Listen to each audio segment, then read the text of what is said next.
نحمدہ ونصلی علی رسولہ الکریم۔ بچہ روز قیامت اپنے والدین سے یہ شکایت نہیں کرے گا کہ آپ نے مجھے سیر و سیاحت نہیں کروائی، آپ نے ہمیں کھلونے اور مہنگے مہنگے فون نہیں دلوائے۔ نہ یہ شکایت کرے گا کہ آپ نے مجھے ڈاکٹر انجینئر نہیں بنایا۔ نہ یہ شکایت کرے گا کہ آپ نے اسے اے لیول او لیول مہنگے اسکول میں نہیں پڑھایا۔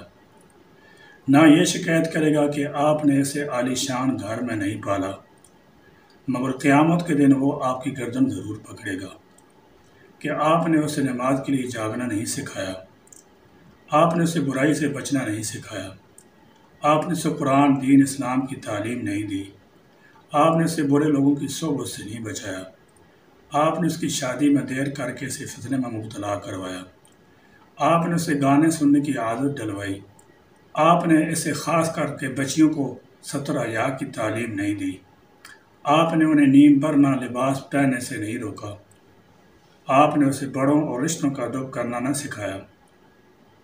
جی وہ اس دن آپ کی اولاد ہونے پر افسوس کرے گا، چونکہ ترازو کے ایک پلڑے میں اگر حقوق رکھ دیے جائیں اور دوسرے میں فرائض تو پلڑے ہمیشہ برابر رہتے ہیں، کسی بھی پلڑے کا وزن کم یا زیادہ نہیں ہوتا۔ یہ کمی یا زیادتی تو ہماری اپنی ہی کوتاہی و غفلت کی وجہ سے ہوتی ہے، مگر ہمیں اس سے کیا؟ ہمیں تو دنیا کی مادی ترقی سے مطلب ہے۔ قیامت کے دن بچوں کے شکوے شکایت سے ہمیں کیا لینا دینا؟ خدا را اپنے بچوں کے بارے میں سوچیں، وہ اس دن آپ کی اولاد ہونے پر افسوس کریں گے اور کہیں گے کہ ان والدین نے مجھے اس آگ سے نہیں بچایا، آج ان کی وجہ سے میں جہنم کا مستحق بنا ہوں۔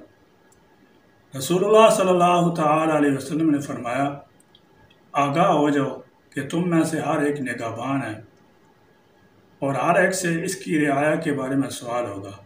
بے شک اولاد کا ہونا ایک بڑی آزمائش ہے، اس آزمائش میں پورے اتریں، اولاد کی اچھی تربیت کریں، دنیاوی تعلیمات کے ساتھ ساتھ دینی تعلیمات پہ زور دیں، نماز کا پابند اور بڑوں کا ادب کرنے والا بنائیں۔ ایسا نہ ہو کہ دنیا کے دکھاوے اور دنیا کی دوڑ میں آپ اپنی اور اپنی اولاد کی آخرت خراب کر بیٹھیں اور بروز محشر آپ کی اولاد آپ کا گریبان پکڑے۔ وآخر دعوانا الحمدللہ رب العالمین۔